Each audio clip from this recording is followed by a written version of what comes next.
Detroit, 1974. The city didn't sleep. It just idled. Everyone on Woodward Avenue knew the legend, the Black Ghost. It was an ambush. They had him boxed in with nowhere to go. The cops swarmed the Nova, but the driver of the Challenger just gripped that heavy pistol grip shifter, ripped the wheel hard left, and threw 2 tons of Detroit iron into a pitch-black alleyway. Cops blew right past the alley. I didn't. That was the first time I saw the Phantom. My dad didn't know I was in that alley that night. He was too busy being a Detroit cop. When he'd come home from his shift, he'd sit on the edge of my bed and tell me war stories. Sometimes his knuckles were bruised. His uniform always smelled faintly of unburnt racing fuel. And his absolute favorite story was his epic, lifelong manhunt for the Black Ghost. The Ghost wasn't just winning races, he was humiliating the heavy hitters. Factory-backed test cars, big money racers from the suburbs, he dismantled all of them. Because of that, he became an absolute god on the streets. But that kind of worship made the Detroit Police Department look incredibly foolish. So, the chief wanted blood. He needed his best man.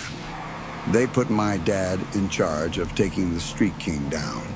It became an obsession. My old man lived and breathed the case. He tracked tire marks, mapped the racing routes, and set up traps all over the city. But the Ghost was always one step ahead. It was like he had a psychic link to the police dispatch. He knew exactly where the cruisers were going to be before they even turned the key. My dad would miss him by seconds. It drove the department completely insane. They were chasing a shadow, so my dad went off the books. He started hunting him off the clock, spending his nights listening to police scanners, trying to anticipate the Ghost's next move. There were nights he was close enough to smell the exhaust rolling off the Challenger's bumper. But just when the trap was set to snap shut, the Ghost would pull an impossible maneuver and fade into the Detroit fog, undefeated, untouchable, an outlaw genius operating right under their noses. By 1975, the heat was boiling over. The city cracked down hard. Helicopters, undercover feds. They were sweeping the streets clean. Because of that, my dad pushed the task force to the limit. They set up the ultimate, inescapable blockade to finally cage the Ghost once and for all. But the Ghost must have felt the walls closing in. He made the smartest choice a street racer can make. He disappeared, just vanished into thin air. He never raced again. The trail went dead. And so my dad had to swallow the bitter pill. He was a great cop, a decorated Green Beret, but he failed his biggest mission.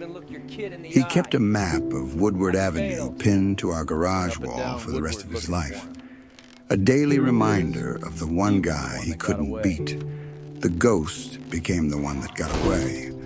A bedtime story about the Phantom who beat the house, right up until December 2015.